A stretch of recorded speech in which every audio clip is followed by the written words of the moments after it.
Assalamualaikum warahmatullahi wabarakatuh. Selamat datang teman-teman.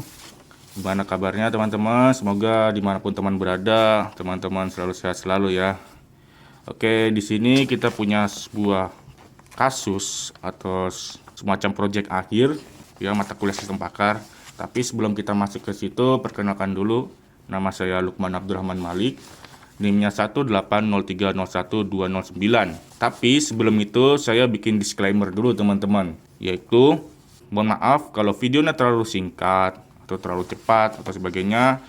Itu karena saya keterbatasan waktu dan keterbatasan memori teman-teman, udah mulai penuh memorinya. Dan selanjutnya kalau misalnya ada yang penjelasan saya kurang dimengerti atau kurang dipahami, mohon maaf ya, kita sama-sama belajar di sini dan ada sedikit keanehan yang saya temui di data-datanya tersebut. Di data-data yang telah ada teman-teman, saya bingung kenapa begitu datanya kayak gini. Ya pokoknya ntar saya jelasin lah ya. Oke, langsung aja kita lihat dulu sistem pakarnya gitu kayak gimana permasalahannya. Di sini ada soal yaitu tentang rancangan sistem pakar perbaikan MOS. Sudah dijelaskan kondisinya itu seperti apa dari kondisi 1 sampai 13 beserta diagnosanya dari usia A sampai H. Itu udah dibikin juga, tabelnya udah ada. Tapi biar mudah dibaca dan mudah dipahami, mungkin akan saya translate ya teman-teman. Jadi seperti ini. Jadi kita translate dulu kondisi dan diagnosanya biar mudah dipahami teman-teman. Kayak misalnya diagnosa A, tipe masalah, kondisinya yaitu 1 dan 3, yaitu MOS tidak memberikan respon dan hasil pemeriksaan tipe masalah. Dan seterusnya kita translate data tersebut dari A, B, C, sampai H teman-teman. Kita masukin semua sama kondisinya juga ya teman-teman. Selanjutnya seperti yang saya singgung sebelumnya di awal video. Jadi saya menemukan sedikit keanehan yang bikin saya bingung. Buat ntar kalau kita menyelesaikan masalah berikut ya teman-teman. Kayak buat pohon keputusannya, tentukan kaidah-kaidahnya, sama forward sama backward chainingnya. Terus saya agak bingung entah kenapa gitu ya datanya seperti ini. Karena ada beberapa keanehan gitu teman-teman. Kayak semisal keanehan yang pertama itu di diagnosa D, yaitu MOS rusak teman-teman. Ini agak bingung saya sebenarnya kenapa, karena di kondisi 4 dia bilang MOS memberikan respon setelah MOS dibersihkan dan dipasang kembali komputer. Sedangkan di sisi lain dia bilang juga kondisinya MOS tidak memberikan respon setelah MOS dibersihkan dan dipasang kembali komputer. Itu agak membingungkan ya teman-teman. Kok bisa gitu ya?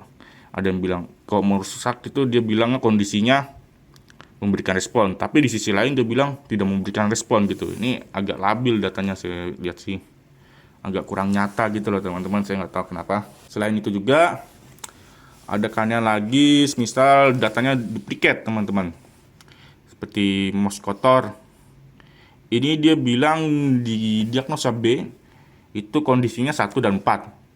Tapi di sisi lain dia bilang MOS kotor itu di kondisi 11 dan 12. Ini membingungkan gitu ya kalau misalnya kita bikin sistem pakar gitu. Mungkin biar agak simple ntar saya gabung aja gitu ya. Ujung-ujungnya gitu ya. B sama E saya gabung kondisinya.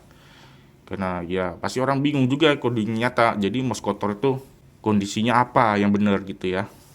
Selanjutnya juga ada keanehan juga. Semisal tipe MOS salah nih teman-teman. Ini aneh teman-teman. Kenapa tipe MOS salah itu tidak dimasukkan kondisi ke-10, yaitu MOS tidak merespon ketika dicobakan pada komputer lain. Kalau tipe MOS salah itu otomatis harusnya ya teman-teman, kalau kita pakai logika dunia nyata itu ya MOS-nya tidak merespon di komputer lain gitu. Tapi kenapa dia tidak dimasukkan saya tidak mengerti. Ya entah nih emang datanya memang ada kesalahan mungkin pengukuran datanya atau gimana. Atau ini emang cuma soal doang gitu atau gimana, saya juga nggak tahu ya. Maaf ya teman-teman kalau jadinya ntar saya jelasinnya agak simpel aja lah ya, agak dimanualin gitu, agak dipanjangin gitu ya. Oke, langsung aja kita masuk. Setelah kita bikin seperti ini teman-teman, kita translate seperti ini diagnosa dan kondisinya, lalu kita masuk ke bagian buatkan pohon keputusannya. Ini sebelumnya saya bikin dulu antara fakta atau data dan kesimpulannya teman-teman di bagian sini ya. Itu fakta itu kita ambil dari kondisi. Kondisi itu kan 1, 2, 3 ya teman-teman, seperti ini ya kondisi ya. Itu saya kasih lingkaran berserta angka untuk kondisi. Sedangkan untuk kesimpulan yang A, B, C, D, E, F, G, H itu yang berdasarkan diagnosa, itu saya kasih persegi, di dalamnya ada huruf A, B, C, D-nya, itu untuk kesimpulannya atau diagnosanya. Oke, pertama karena tadi ya saya bilang ya sebelumnya agak bingung gitu datanya, sebelumnya saya udah coret gitu kan teman-teman ya. Tuh, saya udah bikin duluan. Bikin yang pertama saya gabung dulu gitu masalahnya atau datanya gitu jadi A1, misalnya mouse respon itu karena apa satu gitu, atau enggak tipe mouse-nya salah itu 2, 3 gitu. Tipe benar atau tipe salah gitu kan ya kondisinya. Tapi setelah saya coba, saya nggak nemu gitu ujung-ujungnya gitu, nggak nemu akarnya gitu teman-teman. Sampai saya bikin juga ya di sini, dan akhirnya ya udahlah saya memutuskan bikin manual aja per titik-titik itu, per kondisi, jadinya agak panjang gini. Jadi ya begitulah ya. Dan setelah kita dapat, saya bersihin gitu kan, saya rapihin, jadinya ya seperti ini teman-teman.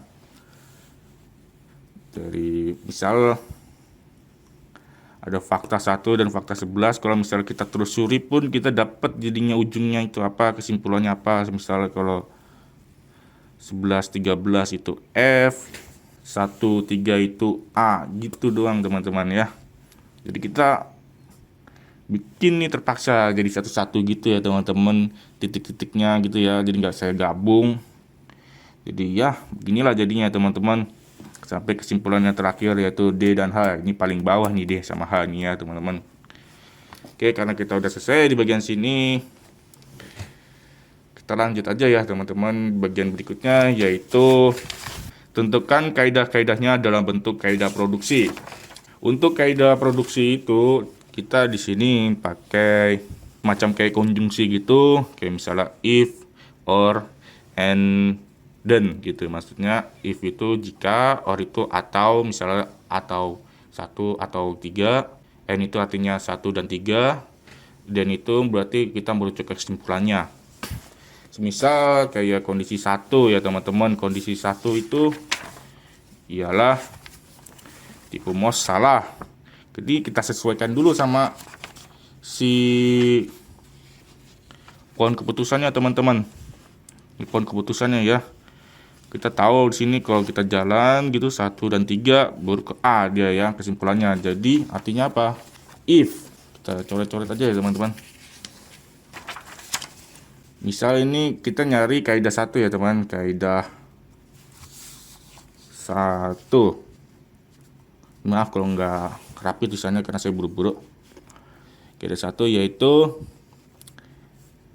tentang kondisi A ya teman-teman. Kondisi A itu tipe mouse salah. Mouse salah tipenya ya. Nah, di mouse salah itu ada kondisi 1 dan 3. Artinya apa? Dan itu kan artinya N ya teman-teman. Jadi kalau misalnya kita tulis if 1 and 3, 1 itu apa? Mouse tidak memberikan respon, dan 3-nya itu tipe mouse hasil pemeriksaan tipe mouse salah, maka then atau kesimpulannya itu tipe mouse salah. Simple teman-teman, seperti itu ya. Begitu juga dengan kaidah 2, kaidah 3, dan seterusnya teman-teman sampai kaidah berikutnya. Kita di sini saya bikin manual kaidahnya teman-teman berdasarkan diagnosa A sampai saya bikin sampai kaidahnya ke H. Hingga gini teman-teman ya. Sampai kaidah ke-8. 8 itu kan H ya teman-teman. Kita bikin pakai and, or, and then gitu teman-teman. Simple seperti itu. Lalu lanjut aja biar nggak habis waktunya ya. Memorinya penuh nih teman. Kita lanjut ke forward dan backward chaining. Oke, aku bikin sedikit penjelasan yang singkat mungkin biar teman-teman agak paham apa itu forward dan backward chaining. Ya, kita sedikit sama-sama belajar ya teman-teman. Simpel lagi nih teman-teman. Ini ya. Forward itu berdasarkan ada fakta, ada datanya, tapi dia itu belum tahu tuh kesimpulannya apa itu teman-teman. Ibarat kata kayak gini ya. Ini kita punya nih fakta 1, fakta 3, data 3. Tapi kita nggak tahu nih kesimpulannya itu dia masalahnya apa gitu. Kita nggak tahu gitu ya. Maaf. Masalahnya apa gitu kita tidak tahu gitu. Kesimpulannya apa gitu. Itu forward chaining. Jadi dia bergerak dari kesimpulan, data gitu sampai dia akhirnya nemu kesimpulannya gitu ya. Jadi dia tuh bergerak teman-teman dari data-data yang ada menuju ke kesimpulannya. Nih kesimpulannya apa? Ntar kita ketemu kesimpulannya apa gitu teman-teman. Oke, simpel ya. Jadi kita bergerak maju gitu ibarat katanya ya. Jadi di sini udah saya tulis sini ya. Faktanya itu berupa nomor. Fakta atau datanya itu berupa nomor, kode nomor ya. 1 dilingkarin dan sejenisnya ya, nomornya bukannya dilingkarin. Lalu kesimpulannya atau ujung akhirnya itu kita pakai kode huruf. Kode hurufnya itu kita lingkarin A gitu ya. Kode hurufnya kita persegiin A gitu ya. Langsung aja ya. Kayak semisal kita bikin forward chaining yang pertama, yaitu tentang A ya. Kita pakai kaidah 1. Kaidah 1 kan tadi udah dijelasin ya teman-teman.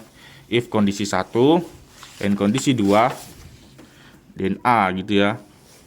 Jika kondisi 1 dan kondisi 2, maka dapatlah kesimpulannya itu A. Bikin aja simple nih ya. Saya kasih yang simple aja dulu teman-teman, biar cepat ya. Misal ada data 1 dan data 3. Data 1 dan 3 apa tadi teman-teman? Itu mouse tidak memberikan respon dan hasil pemeriksaan tipe mouse-nya salah. Ini datanya kita maju ke depan nih teman-teman. Pakai pohon juga sebenarnya bisa sih teman-teman, pakai pohon yang tadi. Mana pohonnya ya? Ini ya. Jadi kita jalan aja gitu teman-teman. Tinggal jalan cet gitu maju teman-teman. Nanti dapatlah dia A gitu ya. Karena ini simple ya. Ini yang simple aja yang cepet. A itu apa? A itu tipe mouse salah. Jadi dia bergerak terus maju gitu terus teman-teman. Sama halnya kayak misalnya maju aja, kalau forward itu maju aja teman-teman 11 and 13 maka F gitu ya. Ini ada kaidahnya ya teman-teman. Ntar kaidahnya yang udah kita bikin tadi ya, kaidah 1, 2 sampai 8. Itu ya simple ya teman-teman kalau forward chaining. Selanjutnya ialah backward chaining. Backward chaining itu kebalikan dari forward chaining. Itu agak gampang juga, saya simpelkan aja dulu ya. Backward chaining itu artinya ada kesimpulan teman-teman. Teman-teman punya suatu kesimpulan, suatu diagnosanya udah ada gitu, misalnya tipe mouse-nya salah nih, tapi teman-teman nggak punya data atau fakta yang membuktikan bahwa mouse itu salah. Jadi teman-teman bergerak dulu dari sebuah kesimpulan, lalu bergerak menuju sebuah fakta. Ini kalau dari simple ya, kalau dari pohon keputusan, ini dia bergeraknya ke atas teman-teman. Dari A, terus ke ketiga, N1, nah itu seperti itu teman-teman.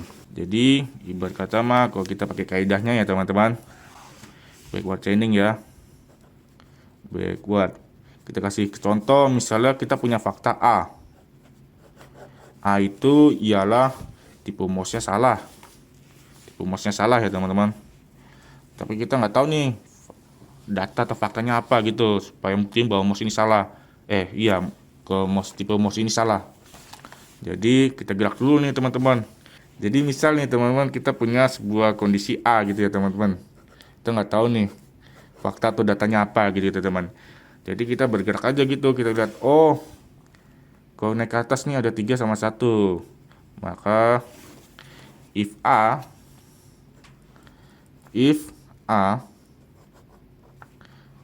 itu kan tipe masalah ya teman-teman. Then atau maka kita nemu datanya itu 3 dulu nih, 3 itu ialah hasil pemeriksaan tipe mouse salah. Tambah apa lagi nih teman-teman, dia naik ke atas lagi nih teman-teman, 1 itu mouse tidak memberikan respon, berarti kita kasih N1. Nah seperti ini teman-teman kalau backward chaining, simple ya, gambaran simpelnya teman-teman. Oke, gitu aja teman-teman. Kalau selanjutnya ya udah kita tinggal ngusulin aja lagi gitu teman-teman. Misal dari atas ya, dari bawah gini. Misal dari bawah nih teman-teman, kita naik terus dari sini naik sampai ujung gitu ya, sampai yang sesuai gitu dari kondisi H-nya itu apa gitu ya teman-teman. Simpelnya gitu kalau backward chaining ya teman-teman. Oke, segitu aja penjelasannya. Kalau misalnya kurang paham ya mohon maaf. Terima kasih udah menyimak. Semoga kita agak paham lah ya. Kalau misalnya kurang paham, ayolah kita komen-komen aja ya. Komentar nggak ditutup kok.